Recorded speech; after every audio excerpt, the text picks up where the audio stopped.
நீங்கள் வேறொரு தம்பதியுடன் சேர்த்து சுற்றுலா செல்வதற்கு திட்டமிடுவது ஜாலியாக இருந்தாலும் சில முக்கியமான விஷயங்களை கட்டாயம் கடைபிடிக்க வேண்டும். அதை பற்றி இங்கு விரிவாக காணலாம்.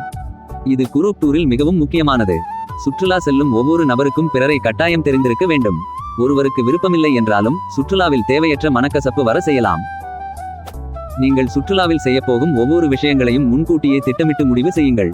உங்களுக்கு சாகச விளையாட்டு பிடித்திருந்தாலும் மற்றொரு ஜோடிக்கு பிடிக்காமல் இருக்கலாம். இது தேவையற்ற குழப்பத்தை குறைக்கக்கூடும். சுற்றுலாவுக்கு திட்டமிடும் சமயத்திலே பட்ஜெட்டை தெளிவாக கூறி விடுங்கள். நீங்கள் பார்க்கப் போகும் இடத்தின் நுழைவு கட்டணம் போன்றவற்றை தெரியப்படுத்துங்கள். இது கடைசி நேரத்தில் பணப்பற்றாக்குறை ஏற்படுவதை தவிர்க்க உதவும். ஒரே அறையில் தங்குவது பணத்தை மிச்சப்படுத்த உதவும் என கருதலாம். ஆனால் இந்த தவறை செய்யாமல் இருப்பது நல்லது. அவர்களுக்கு பிரைவேட் ஸ்பேஸ் அளிப்பது முக்கியமாகும். 2 அறை புக் செய்வது சிறந்த முடிவாகும். சுற்றுலாவில் நல்ல தகவல் தொடர்பு அவசியமாகும். 2 ஜோடியும் பெரிதாக பேசிக்கொள்ளாமல் செல்வது தவறாகும். இச்செயல் நீங்கள் விருப்பமின்றி பயணம் செய்வது போன்ற எண்ணத்தை உண்டாக்க செய்யலாம். நீங்கள் குழுவாக ட்ரிப் சென்றிருந்தாலும் உங்க துணையுடன் தனிமையில் நேரம் செலவிடுதல் அவசியமாகும்.